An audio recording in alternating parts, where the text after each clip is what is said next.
बेहद का सुख मिला है प्रभु आपकी कृपा से, खुशियों से मन खिला है प्रभु आपकी कृपा से। जीने का मर्म देकर जीना हमें सिखाया, हमको तो अपने ही हमसे है मिलाया। जीवन नया मिला है प्रभु आपकी कृपा से, बेहद का सुख मिला है प्रभु आपकी कृपा से।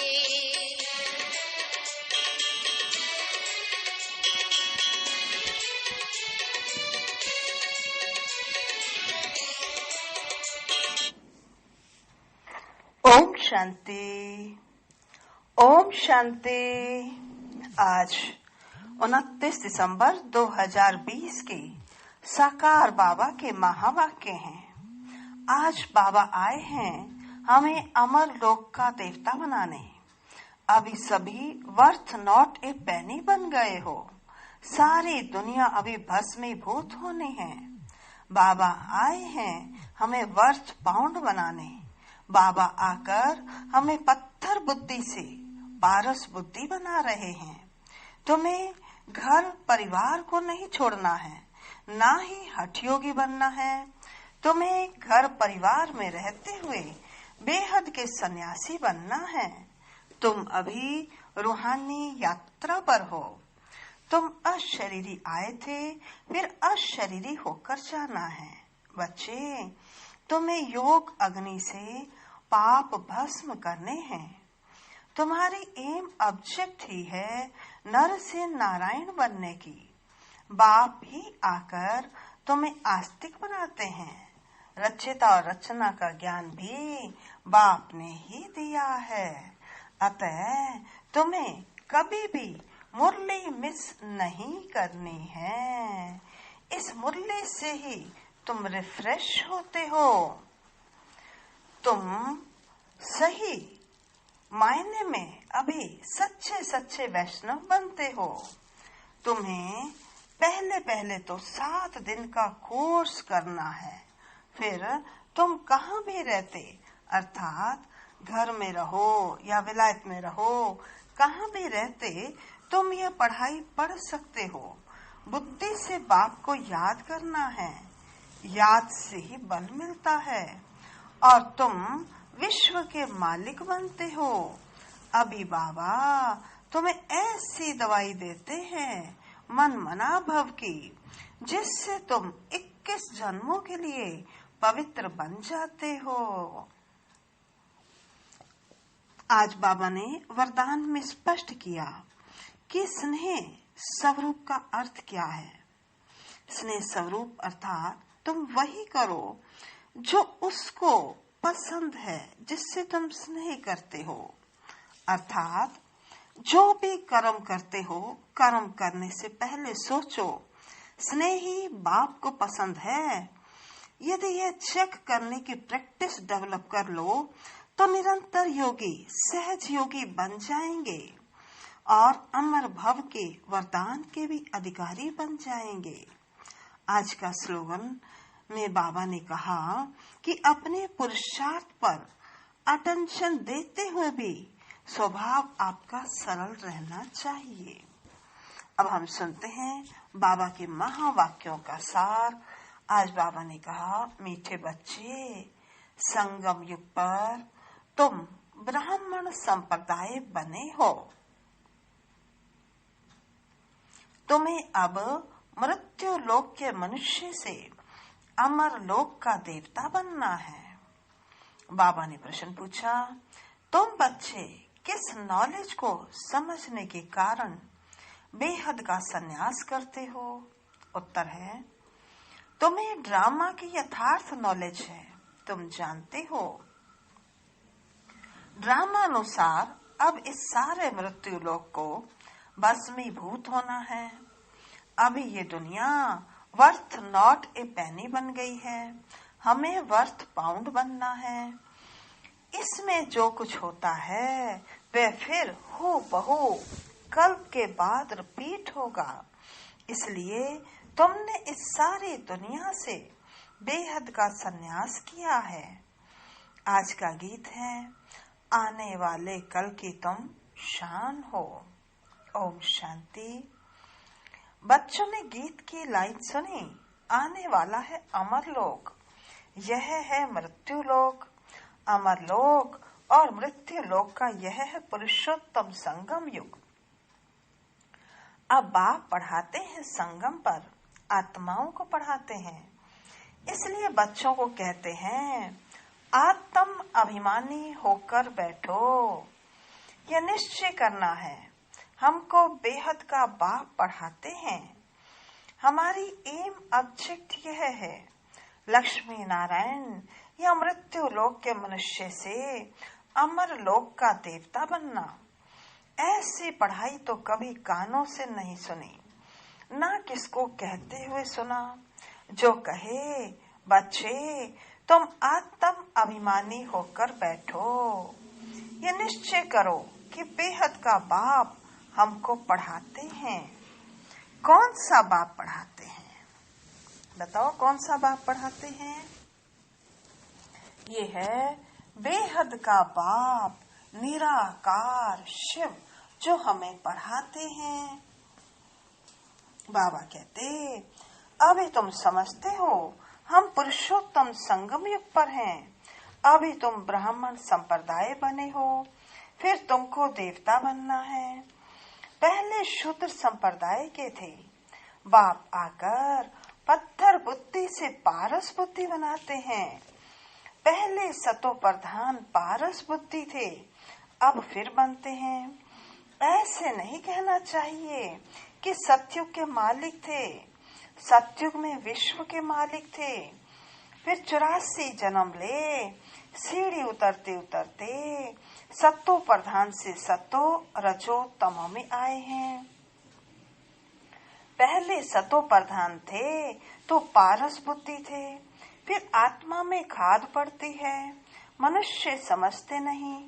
बाप कहते हैं, तुम कुछ नहीं जानते थे। ब्लाइंड फेथ था। सिवाय जानने के किसकी पूजा करना व याद करना, उसको ब्लाइंड फेथ कहा जाता है। और अपने श्रेष्ठ धर्म, श्रेष्ठ कर्म को भी भूल जाने से वह कर्म भ्रष्ट, धर्म भ्रष्ट बन जाते हैं। भारतवासी इस समय दैवी धर्म से भी भ्रष्ट हैं। बाप समझाते हैं, वास्तव में तुम हो प्रवृत्ति मार्ग वाले। वही देवताएं जब अपवित्र बनते हैं तब देवी देवता कह नहीं सकते, इसलिए नाम बदल हिंदू धर्म रख दिया है। यह भी होता है ड्रामा प्लान अनुसार। सभी एक बाप को ही पुकारते हैं, हे पतित पावन आओ। वह एक गॉड फादर है जो जन्म मरण रहित है। ऐसे नहीं कि नाम रूप से न्यारी कोई चीज है। आत्मा का व परमात्मा का रूप बहुत सूक्ष्म है, जिसको स्टार व बिंदु कहते हैं। शिव की पूजा करते हैं, शरीर तो है नहीं। अब आत्मा बिंदी की पूजा हो ना सके, इसलिए उनको बड़ा बनाते हैं पूजा के लिए। समझते हैं शिव की पूजा करते हैं, परंतु उनका रूप क्या है वह नहीं जानते। ये सब बातें बाप इस समय ही आकर समझाते हैं। बाप कहते हैं, बच्चे तुम अपने जन्मों को नहीं जानते हो। 84 लाख योनियों का तो एक गपोड़ा लगा दिया है। अब बाप तुम बच्चों को बैठ समझाते हैं, अभी तुम ब्राह्मण बने हो, फिर देवता बनना है। कलयुगी मनुष्य है शूद्र। तुम ब्राह्मणों की एम ऑब्जेक्ट है मनुष्य से देवता बनने की। यह मृत्यु लोक पतित दुनिया है। नई दुनिया वह थी जहाँ देवी देवताएं राज्य करते थे। एक ही इनका राज्य था। ये सारे विश्व के मालिक थे। अभी तो तमो प्रधान दुनिया है, अनेक धर्म हैं। ये देवी देवता धर्म प्रायः लोप हो गया है। देवी देवताओं का राज्य कब था, कितना समय चला, यह वर्ल्ड की हिस्ट्री ज्योग्राफी कोई नहीं जानते। बाप ही आकर तुमको समझाते हैं। यह है गॉड फादरली वर्ल्ड यूनिवर्सिटी, जिसकी एम ऑब्जेक्ट है अमर लोक का देवता बनना। इनको अमर कथा भी कहा जाता है। तुम इस नॉलेज से देवता बन काल पर जीत पाते हो। वहाँ कभी काल खा नहीं सकता, वहाँ मरने का नाम ही नहीं है। अभी तुम काल पर जीत पहन रहे हो। ड्रामा के प्लान अनुसार भारतवासी भी 5 वर्ष या 10 वर्ष का प्लान बनाते हैं ना। समझते हैं हम राम राज्य स्थापन कर रहे हैं। बेहद के बाप का भी प्लान है राम राज्य बनाने का। वह तो सब है मनुष्य। मनुष्य तो राम राज्य स्थापन कर न सके। राम राज्य कहा ही जाता है सत्युग को। इन बातों को कोई जानते नहीं है। मनुष्य कितनी भक्ति करते हैं, जिस्मानी यात्राएं करते हैं। दिन अर्थात सत्युग त्रेता में इन देवताओं का राज्य था। फिर रात में भक्ति मार्ग शुरू होता है। सत्युग में भक्ति नहीं होती है। ज्ञान, भक्ति, वैराग्य यह बाप समझाते हैं। वैराग्य 2 प्रकार का है। एक है हठ योगी निवृत्ति मार्ग वालों का। वे घर बार छोड़ जंगल में जाते हैं। अब तुमको तो बेहद का संन्यास करना है सारे मृत्यु लोक का। बाप कहते हैं ये सारी दुनिया भस्मीभूत होने वाली है। ड्रामा को बहुत अच्छी रीति समझना है। जो मिसल टिक टिक होती रहती है, जो कुछ होता है फिर कल्प 5000 वर्ष बाद हूँ बहु रिपीट होगा। इसको बहुत अच्छी रीति समझकर बेहद का संन्यास करना है। समझो कोई विलायत जाते हैं, कहेंगे वहाँ हम ये नॉलेज पढ़ सकते हैं।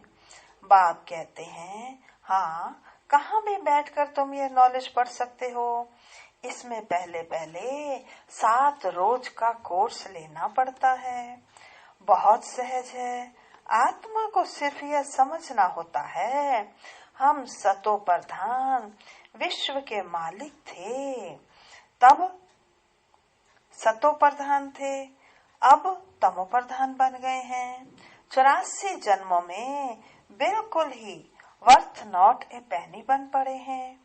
अब फिर पाउंड कैसे बने। अब कलयुग है, फिर जरूर सतयुग होना है। बाप कितना सिंपल समझाते हैं। 7 दिन का कोर्स समझना है। कैसे हम सतो प्रधान से तमो प्रधान बने हैं। काम चिता पर बैठ तमो प्रधान बने हैं। अब फिर ज्ञान चिता पर बैठ सतो प्रधान बनना है।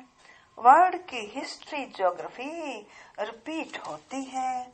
चक्र फिरता रहता है ना, ये चक्र कभी भी रुकता नहीं है। बाबा कहते अभी है संगम युग, फिर सतयुग होगा। अभी हम कलयुगी विशिष्ट बने हैं, सो फिर सतयुगी वाइसलेस कैसे बने। उसके लिए बाप रास्ता बताते हैं, पुकारते भी हैं। हमारे में कोई गुण नहीं है, अब हमको ऐसा गुणवान बनाओ जो कल्प पहले भी बने थे, उन्हों को ही फिर बनना है। बाप समझाते हैं पहले तो अपने को आत्मा समझो। आत्मा ही एक शरीर छोड़ दूसरा लेती है। अभी तुमको देही अभिमानी बनना है। अभी ही तुम्हें देही अभिमानी बनने की शिक्षा मिलती है। ऐसे नहीं, तुम सदैव देही अभिमानी रहेंगे। नहीं, सतयुग में तो नाम शरीर के रहते हैं।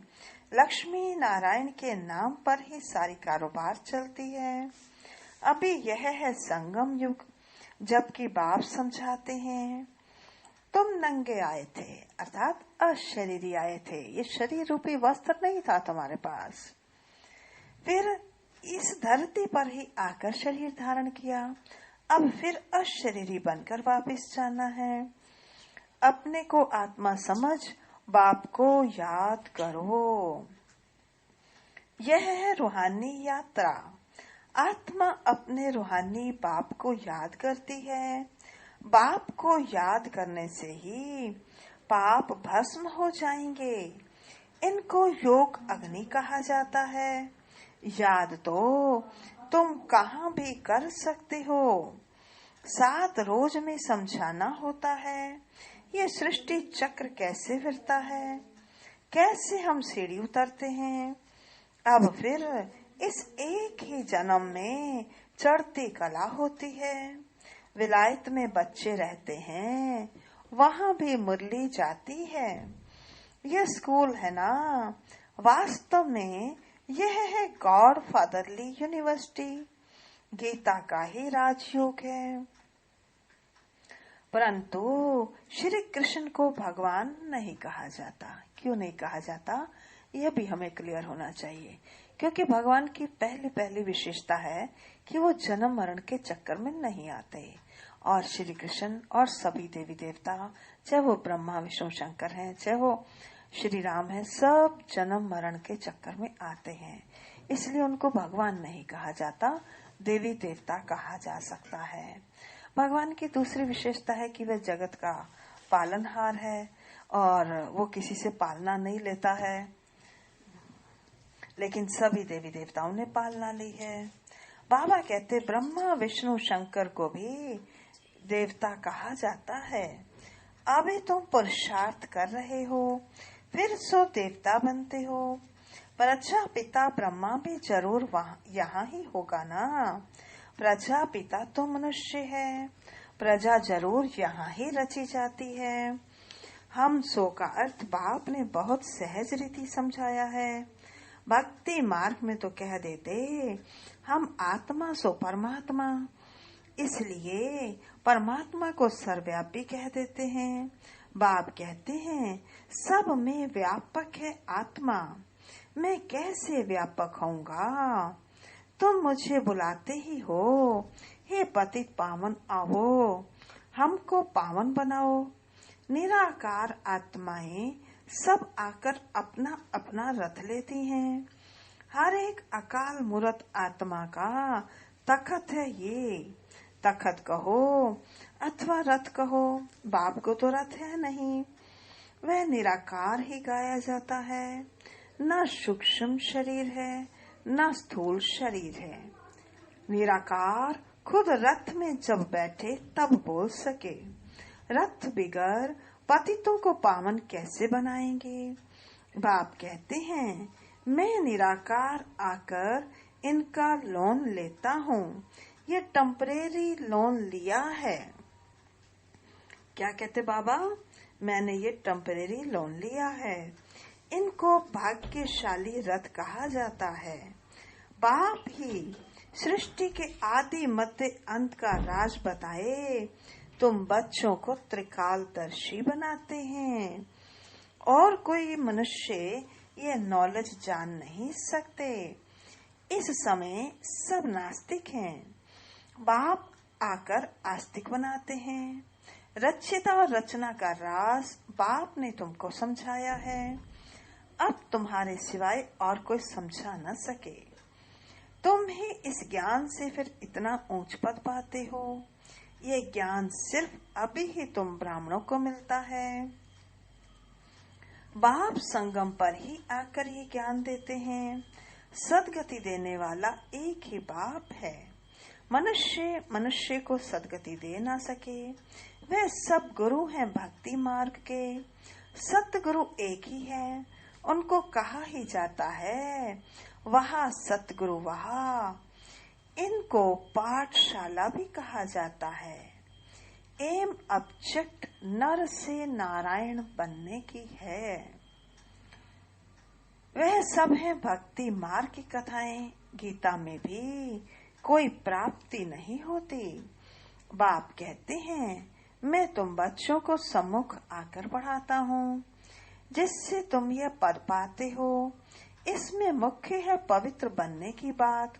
बाप की याद में रहना है। इसमें ही माया विघन डालती है। तुम बाप को याद करते हो अपना वर्षा पाने के लिए। यह नॉलेज सब बच्चों के पास जाती है। कभी भी मुरली मिस ना हो। मुरली मिस हुई तो गोया अब्सेंट पड़ जाती है। मुरली से कहाँ भी बैठे रिफ्रेश होते रहेंगे। श्रीमत पर चलना पड़े। बाहर में जाते हैं तो बाप समझाते हैं पवित्र जरूर रहना पड़े। वैष्णव होकर भी रहना है। वैष्णव भी दो प्रकार के होते हैं। वैष्णव वल्लभाचारी भी होते हैं परंतु विकार में जाते हैं। पवित्र तो है नहीं। तुम पवित्र बन विष्णुपुरी के मालिक बनते हो। क्या बनते हो? बोलो क्या बनते हो? विष्णुपुरी के मालिक। बाबा कहते तुम पवित्र बन विष्णुवंशी बनते हो। वहाँ तुम वैष्णव रहेंगे। विकार में नहीं जाएंगे। वह है अमर लोक। यह है मृत्यु लोक। कौन सा लोक है ये? मृत्यु लोक। मृत्यु लोक। विकार में जाते हैं। अभी तुम विष्णुपुरी में जाते हो। वहाँ विकार होता ही नहीं। वह है वॉइसलेस वर्ड। योग बल से तुम विश्व की बादशाही लेते हो। वह दोनों आपस में लड़ते हैं। माखन बीच में तुमको मिलता है। तुम अपनी राजधानी स्थापन कर रहे हो। सभी को यही पैगाम देना है। छोटे बच्चों को भी हक है। शिव बाबा के बच्चे हैं ना तो सबका हक है। सबको कहना है अपने को आत्मा समझो। माँ बाप में ज्ञान होगा तो बच्चों को भी सिखाएंगे। शिव बाबा को याद करो। सिवाय शिव बाबा के दूसरा ना कोई। एक की याद से ही तमो प्रधान से सतो प्रधान बन जाएंगे। इसमें पढ़ाई बहुत अच्छी चाहिए। विलायत में रहते भी तुम पढ़ सकते हो। इसमें किताब आदि कुछ भी नहीं चाहिए। कहाँ भी बैठे तुम पढ़ सकते हो। बुद्धि से याद कर सकते हो। ये पढ़ाई कितनी सहज है। योग अथवा याद से बल मिलता है। तुम अभी विश्व के मालिक बनते हो। कितना नशा रहना चाहिए। बाबा तुम्हें क्या बनाने आया है? विश्व का मालिक। बाबा कहते बाप राजयोग सिखाकर पावन बनाते हैं। वह है हठ योग। यह है राजयोग। इसमें परहेज बहुत अच्छी रीति चाहिए। इन लक्ष्मी नारायण जैसा सर्वगुण संपन्न बनना है ना। खान पान की भी परहेज चाहिए। और दूसरी बात बाप को याद करना है तो जन्म जन्मांतर के पाप कट जाएंगे। इसको कहा जाता है सहज राजयोग। राजाई प्राप्त करने के लिए अगर राजाई ना ली तो गरीब बन जाएंगे। श्रीमत पर पूरा चलने से श्रेष्ठ बनेंगे। भ्रष्ट से श्रेष्ठ बनना है। उसके लिए ही बाप को याद करना है। कल्प पहले भी तुमने ये ज्ञान लिया था जो फिर अब लेते हो। सतयुग में और कोई राज्य नहीं था। उसको कहा ही जाता है सुख धाम। अभी यह है दुख धाम। और वहां से जहां से हम आत्माएं आई हैं वह है शांति धाम। शिव बाबा को वंडर लगता है। क्या वंडर लगता होगा? बाबा कहते श्री बाबा को वंडर लगता है दुनिया में मनुष्य क्या क्या करते हैं। बच्चे कम पैदा हो उसके लिए कितना माथा मारते रहते हैं, समझते नहीं ये तो बाप का ही काम है। बाप झट एक धर्म की स्थापना कर बाकी सब अनेक धर्मों का विनाश करा देते हैं एक धक से। वो लोग कितनी दवाइयां आदि निकालते हैं पैदाइश कम करने के लिए। बाप के पास तो एक ही दवाई है, एक धर्म की स्थापना होती है। वह समय आएगा सब कहेंगे हम तो यह तो पवित्र बन रहे हैं, फिर दवाई आदि की भी क्या दरकार है। तुमको बाबा ने ऐसी दवाई दी है मन मना भव की, जिससे तुम 21 जन्मों के लिए पवित्र बन जाते हो। अच्छा मीठे मीठे सिकिलदे बच्चों प्रति माता पिता बाप दादा का याद प्यार और गुड मॉर्निंग। रूहानी बाप की रूहानी बच्चों को नमस्ते। हम रूहानी बच्चों की रूहानी बाप दादा को नमस्ते नमस्ते नमस्ते। सदा रहेंगे हंसते, बनेंगे फरिश्ते, चलेंगे परम धाम के सीधे रास्ते। धारणा के लिए मुख्य सार पहला, पवित्र बनकर पक्का वैष्णव बनना है। खान पान की भी पूरी परहेज करनी है। श्रेष्ठ बनने के लिए श्रीमत पर जरूर चलना है। दूसरा, मुरली से स्वयं को रिफ्रेश करना है। कहाँ भी रहते सतो प्रधान बनने का पुरुषार्थ करना है। मुरली एक दिन भी मिस नहीं करनी है। आज का वरदान, जुदाई को सदा काल के लिए विदाई देने वाले स्नेही स्वरूप भव। जुदाई को सदा काल के लिए विदाई देने वाले स्नेही स्वरूप भव। जो स्नेही को पसंद है वही स्नेह करने वाले को पसंद हो, ये स्नेह का स्वरूप है। चलना खाना पीना रहना स्नेही के दिल पसंद हो, इसलिए जो भी संकल्प व कर्म करो उसके पहले सोचो ये स्नेही बाप के दिल पसंद है। ऐसे सच्चे स्नेही बनो तो निरंतर योगी सहज योगी बन जाएंगे। यदि स्नेही स्वरूप को समान रूप में परिवर्तन कर दो तो अमर भव का वरदान मिल जाएगा और जुदाई को सदा काल के लिए विदाई मिल जाएगी।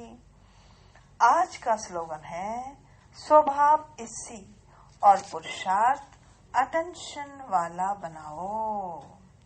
अच्छा जी, ओम शांति। अभी हम बाबा को याद करेंगे बड़े प्यार से। 2 मिनट के लिए सभी योग युक्त हो जाएं।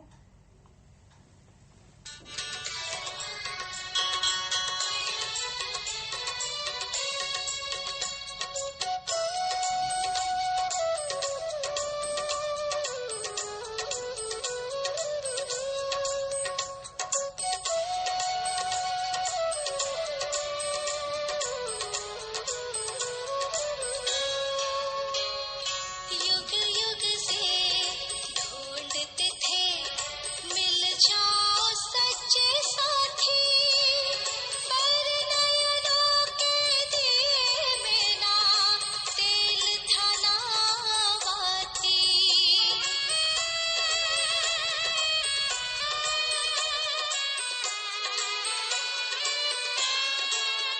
हाँ, युग युग से ढूंढते थे मिल जाओ सच्चे साथी, पर नयनों के दिए में ना तेल था ना बाती। दिया ज्ञान का जला है प्रभु आपकी कृपा से, बेहद का सुख मिला है प्रभु।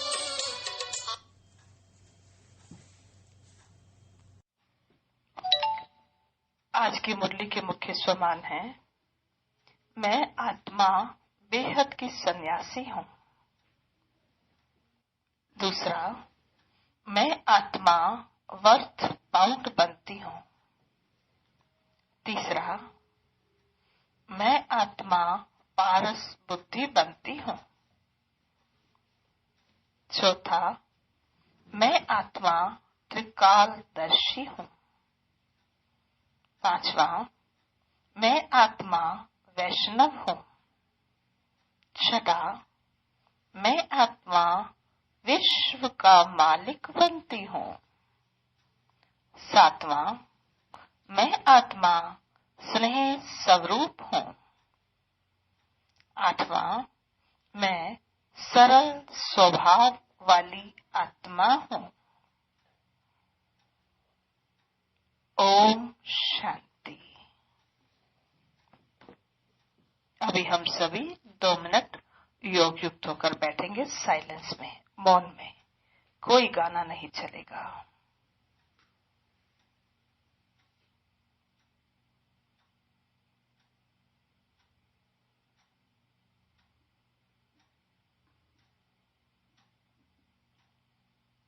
ओम शांति।